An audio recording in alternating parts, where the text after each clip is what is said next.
Hello, how are you getting on? It's nice to see you. You're smelling lovely, I must say. You trying out a new fragrance? Or maybe you've just washed yourself? Either way, whatever it is you're doing, it's working, so keep at it. I have a lovely video for you today. Today I'm going to be exploring people who get a culture shock when they come to Ireland. I think this is mostly Americans. I haven't seen the videos yet, so I'm looking forward to seeing what is shocking about my culture. To me, Irish culture is the most normal culture in the world, and everybody else's culture is a bit weird, specifically the French. I'm only joking, okay? I don't actually dislike the French. I couldn't say it with a straight face. I'm only joking, okay? The French are fine. They're a completely adequate group of people. A lot of people are starting to think that I genuinely hate the French, and I don't. I'm just putting that out there, okay? But I am going to continue to say it. So I got these videos on TikTok.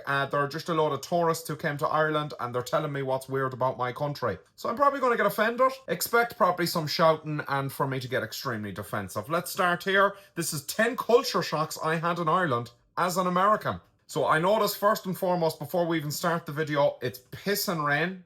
This is something you'll find a lot, so I don't know if this was one of the culture shocks. But yeah, this wetness that you can see would be pretty common, so sorry about that. We don't like it either. So the first one, you pay for drinks immediately by tapping your card on a machine they bring to you. That's a card machine. How do you receive payment in the US? I've got to look this up. If you don't use a card machine, how do you take payment in the US? Does the US have card machines? Hold up! Apparently, one second, let me screenshot this. But apparently in the US, instead of bringing you the machine, they take your card.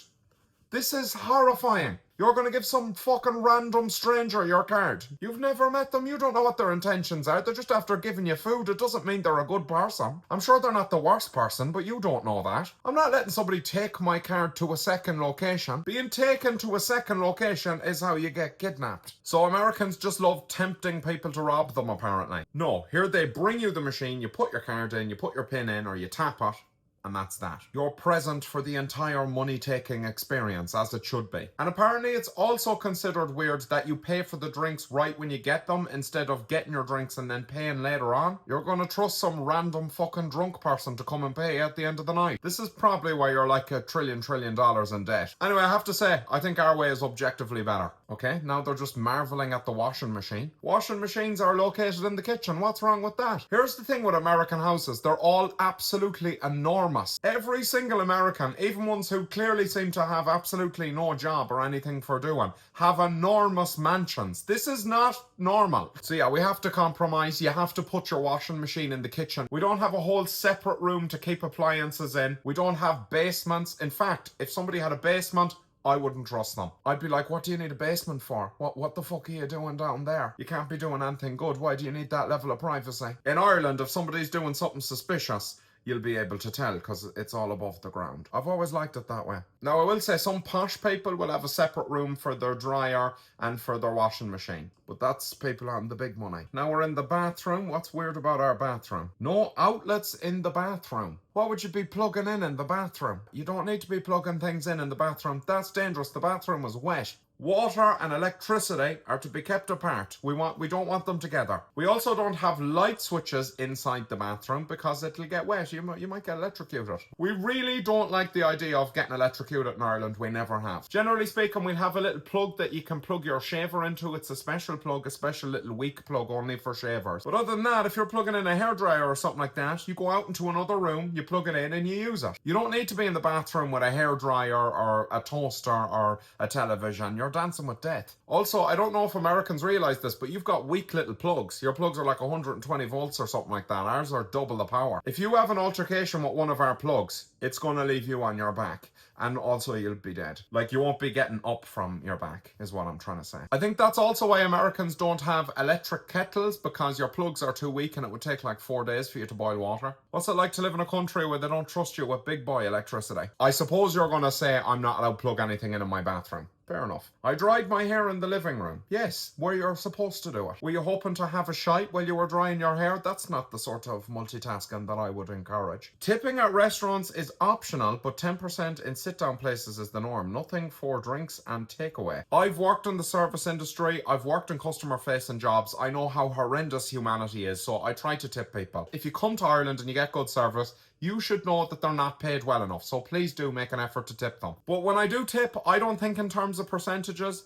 Generally speaking, I will just give them whatever change is left, or if they've done an exceptional job, I'll just sort of think like, that was €10 worth of an exceptional job. That job was so exceptional, it's worth €20. I don't really sort of sit down and work out the percentage or anything like that. But yeah, you don't have to tip here, but if somebody gives you great service, fucking tip them. The cost of living in Ireland is very high, and most people in the service industry are either on minimum wage or very adjacent to minimum wage. So tipping them will make a very big difference. But business owners, pay your fucking staff more. I mean big companies specifically. I know small businesses, it can be very hard, and I respect that. But big companies have no fucking excuse. Pay your staff more. Some showers require you to pull a string to turn on the hot water. This is kind of an old school thing. It's not really like that anymore. Most of the time now it's a switch if you have to do it at all. In most modern electric showers, you just turn it on and you put on whatever temperature you want it to be, and that's it. But if you're in a house that has immersion, you may actually have to go to a completely separate room,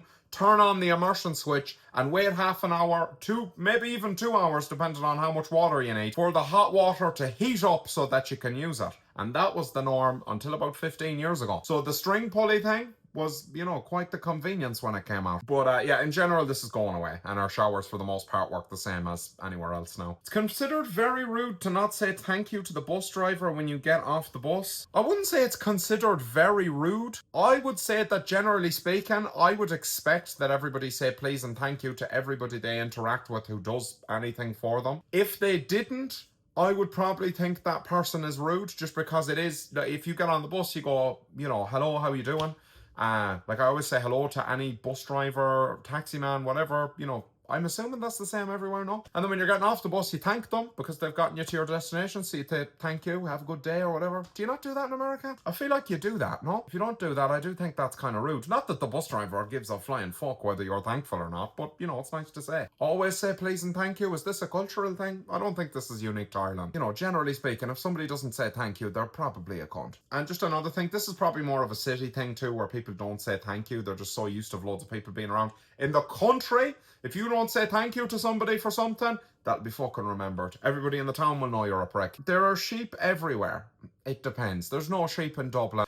We have places in Ireland where sheep roam freely on the roads, and they have the right to do so. So you might be stuck there waiting for them to cross the road. They could be standing in the road for 5 minutes. You just have to drive slowly and put up with it. There are a lot of sheep, more so in rural areas, but in the city, like Dublin, you're not gonna be running into any sheep. Unless by sheep you mean all the young men who have exactly the same haircut and moustache. No school. Oh, yeah, no, none of those. I'm not gonna get into that one. 2-laned back roads are tiny and people drive fast on them. Yeah, they're just roads, These back roads can be a bit lawless. It might be frightening.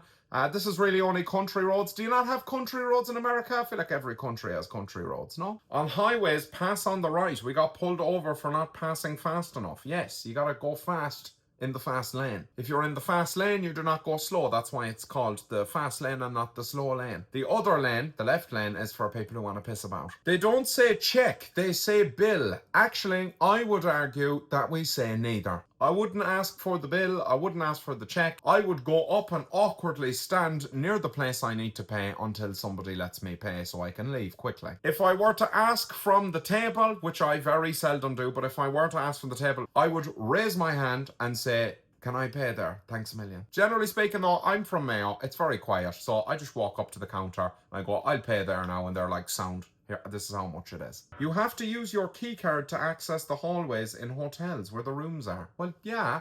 You need safety. You don't want any random fucking weirdo roaming around the halls who doesn't have a key card. This is why you've got so many problems in America. You're too trusting. Don't be letting anybody anywhere they want to go. People are only allowed in places where they're allowed. There are 2 faucets for one sink, one hot and one cold. It's a fucking tap, not a faucet. But yes, we're modernising now. Hot water is on a spectrum. Everything's on a spectrum these days, and taps have been included. I agree. I think it's objectively better. You can kind of get the water to the exact temperature you want, whereas the old way, you'd have to turn on both taps, fill up the sink, and try and eke it into the general temperature vicinity you were looking for. It is a worse system. I live in an apartment now that has all modern taps, and I just miss, the two-tap system. I like it. Also, you can't fuck it up. One tap says hot, one tap says cold. How can you go wrong? The caps don't come off plastic bottles. Yeah, this is recent, and it pissed us off too. It's really annoying. It took us ages to get used to it, but apparently it's better for the environment and doesn't hurt the turtles. So I suppose that's fine.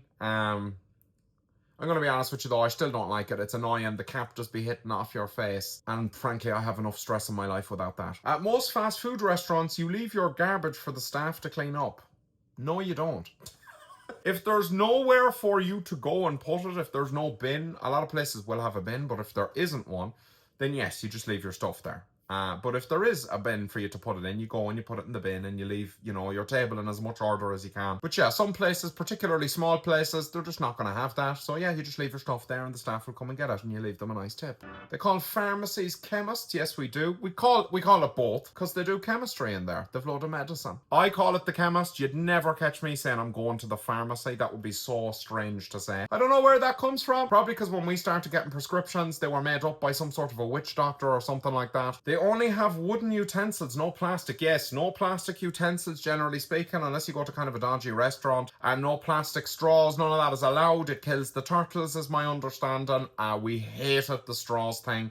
It pissed us off. It still pisses me off. But that's the way it's gone. And some of them aren't even wooden utensils. They're made of paper. So they just bend all up. Don't get me fucking started on this. It pisses me off. How am I supposed to eat a meal with a fucking sheet of paper? Stoplights for bikes. This is only in the city. I never notice it because I'm not a big cycler, which you might guess. Put your key card in to get electricity at the hotel. Yes, you do. You have to put it in a little slot. That's so you don't waste the hotel people's money when you're not in the fucking hotel. This lady is trying to navigate our roads. Oh, look at that lovely bit of countryside. Look nice and misty. I can just tell by looking at this that it's exactly 9:46 a.m. I can tell by the level of mist. I can tell by the way the light is hitting the road. This is a two-way road. Yes, it may appear narrow to the unindoctrinated. On a road this wide, you could easily have up to 16 lanes of traffic. And yes, all country roads have to be put on the most dangerous cliff face of all time, where any small error would make you fall to your death. I've just realised there I forgot to do the outro, so I hope you enjoyed the video, and if you did, subscribe to me. I'm delicious. Give it a lovely like.